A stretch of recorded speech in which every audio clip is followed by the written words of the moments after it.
Happy birthday, darling. God help me.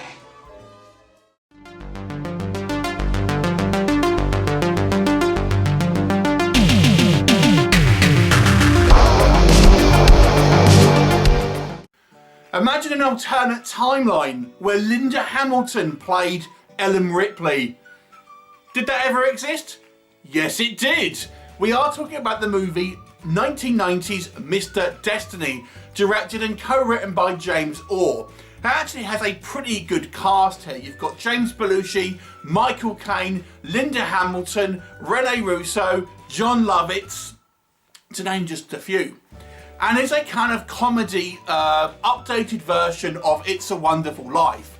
Now, I used to love this movie back when it was on VHS, and I kind of watched it thinking it was a Christmas movie, but it actually isn't. It takes place in June, unlike obviously A Wonderful Life, which is kind of really considered to be a Christmas movie. But outside of that, it's a very, very similar plot. I mean, there have been other movies that have kind of done this kind of like, you know, what if my life was kind of different kind of scenario before. But essentially the story is as follows. We get James Belushi's character, who is a sort of middle management in this kind of sports kind of company's office, and he kind of works there, but he's a bit unsatisfied with his life. He's married to Linda Hamilton's character, Ellen, whose maiden name is Ripley, and you know, he kind of wishes, had he kind of hit this baseball when he was a kid, how his life would have been different.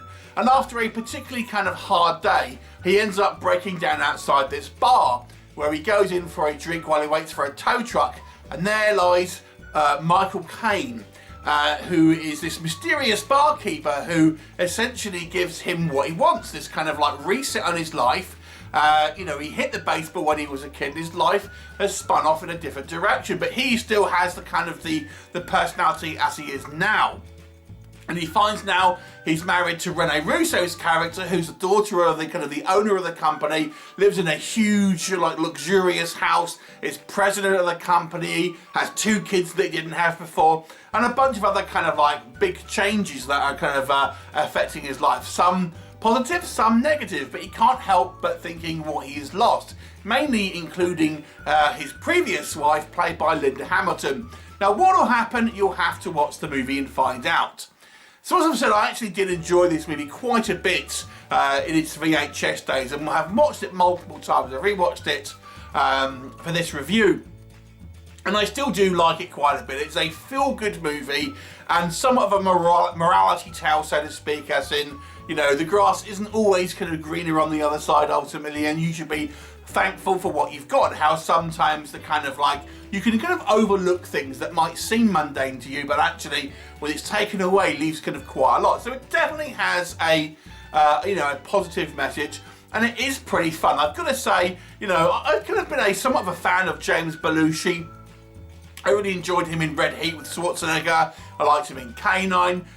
He's had dramatic chops as well. One of my favourite war films is the remake of Sahara. And yeah, he's very kind of comedic as this. It's this guy who is, you know, thrust into this kind of new life and doesn't really know what he's doing and how to kind of operate. And it's a fun kind of fish out of water tale, especially when you realise his, you know, in his new life, so to speak, the kind of the version of James Belushi's character that would have kind of evolved, so to speak, is a very different person and a kind of mean person, but he still has his kind of like, you know, stuck to his kind of like, you know, blue collar kind of like roots, so to speak, and therefore is a lot more kind of like down to earth, if that makes sense. So there's some kind of great kind of comedic moments. As I say, it's got an absolutely kind of stellar cast here. Courtney Cox as well has a role in this movie as well, an early role for her. So yeah, there's lots of kind of recognisable faces. All have went on to do kind of like, you know, got on to kind of larger kind of roles kind of later on. So it's fun kind of watching these actors in a 1990 kind of comedy. But you can tell these are good actors and they've gone on to do good stuff, so they do good work here as well. There's some kind of quite funny kind of set pieces. We have a kind of a despicable kind of like corporate kind of bad guy who's like played to be like super slimy and smarmy by a guy who kind of always kind of plays these kind of roles. So that was kind of quite fun. It does have some elements of drama in it, to be sure as well.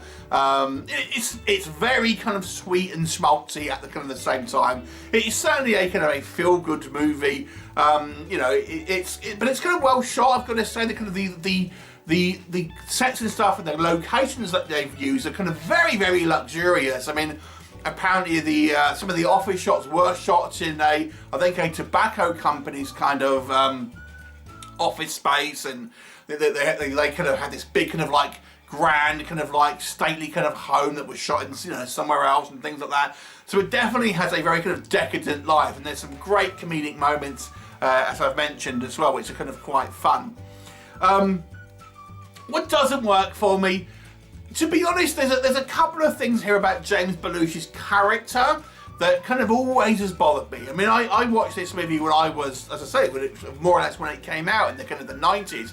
And one of the things that struck me, and this is going to be a very mild spoiler for a 1990s film, but I'm going to say it, and this bothered me back then, was that when we see James Belushi's character kind of before he kind of changes his destiny, so to speak, the guy who is the president of the company, essentially the guy who he sort of takes, like, takes his place, who is now married, who is married to Rene Russo's character in the original timeline.